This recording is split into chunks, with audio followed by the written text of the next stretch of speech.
This is the story of the remarkable poker player known for his genius-level IQ and eidetic memory. The player won and lost over $30 million playing poker, gin, live cash games, and blackjack tournaments. Oh, did we mention that he lost it all and died a destitute? Wondering who the player is?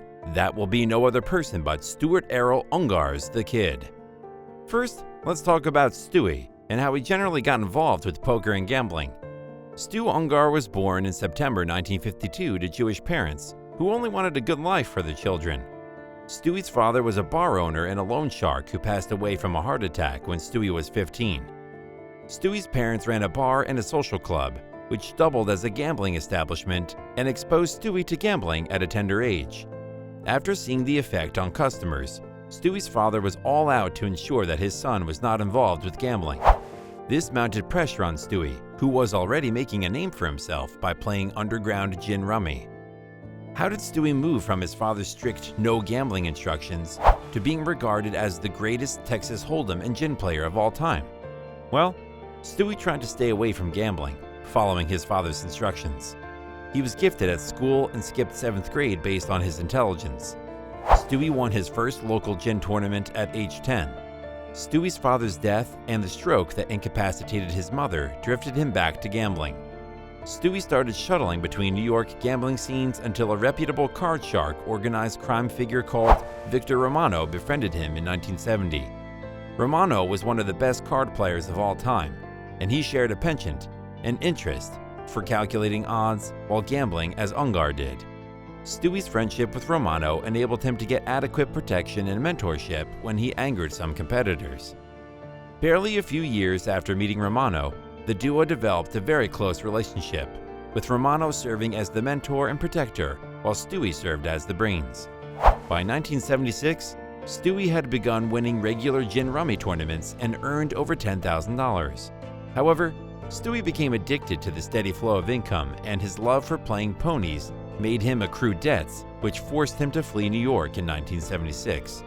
He moved to Miami, Florida for a short time, but he soon moved to Las Vegas, Nevada in 1977. At Vegas, Stewie played against Harry Yonke Stein, the famed Canadian gin genius. It was apparent that Stewie was a better player during the match, and he did not conceal this fact. Decisive victories deterred opponents, but Stewie did not care about this fact and destroyed his opponent by 86-0, winning $10,000. He also destroyed all of his opponents in Las Vegas, and soon, many casinos asked him not to play in tournaments as players would not enter for fear of running into the unbeatable Stewie. The lack of local gin rummy action created another opportunity for Stewie in poker. When venturing into poker, Stewie was motivated by his success in gin rummy, which would be one of the best decisions in his life. Stewie once entered a Vegas casino ready to play Billy Baxter during his early poker days. Billy was a professional gambler at the time, and he laughed because Stewie looked like a kid. Hours later, Stewie was $40,000 richer, and Billy was not laughing anymore. In 1980, Stewie decided he had learned enough about poker and decided to enter the World Series of Poker Q event. He won the main event, defeating Doyle Brunson to become the youngest champion in history, which earned him the nickname The Kid. Stewie's temper and reaction almost cost him the chance to defend his title. Back then, Binion Horseshoe hosted the WSOP, and Stewie was alleged to have spat in the dealer's face after losing a sizable pot in the high-stakes game.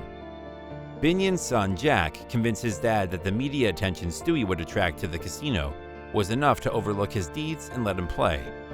His poker career became exciting when he defended his title successfully at the 1981 World Series of Poker by defeating Perry Green. Stewie's life started derogating when his mother died in 1979, and he began using cocaine. He used it as a recreational capacity and used cocaine casually to stay awake during long poker tournaments. However, as the cliche goes, Stewie's cocaine use soon turned into an addiction, which became accompanied by gambling. These demons would later haunt Stewie for the rest of his life. Stewie was also reckless with money, and he was reported to have kept money in a series of safe deposit boxes in hotels all over Las Vegas because he never trusted a bank. Stewie would pull out thousands of dollars in cash and hand it over to a friend who needed it in a tight spot and never expected it back. Stewie was known for exploring fancy restaurants where he treated a large group of acquaintances to expensive meals. He usually called into the restaurant in advance. He would order for the entire table so that the food would be waiting on the table upon his arrival. Stewie will then show up, gobble up his entree, and leave. In 1982, Stewie married Madeline, and they had a daughter named Stephanie. Stewie also legally adopted Madeline's son, Richie, who committed suicide in 1989. In 1986, Stewie divorced his wife and his drug problem escalated. The following year, he was found unconscious on the floor of his hotel during the WSOP main event, which was caused by a drug overdose. Stewie was unable to finish the tournament, but he did end up in 9th place, winning $25,050, even after blinding out, thanks to his impressive chip lead at the time. In 1997, Stewie had accrued a lot of debt and a body ravaged by drugs, but he vowed to make it back to the Poker World Series. He played all night at different tables trying to raise the money, but almost missed out until his old opponent Billy Baxter gave him $10,000 to sign up. His friend and fellow player Mike Sexton helped him get through the first day with necessary encouragement, accompanied by a tongue lashing from Baxter. He finally entered the WSOP main event again and kept a photograph of his child in his wallet for luck. Stewie was so highly rated at the event that he became the odds-on favorite to win, and he went on to win, to become the third person in history to do so.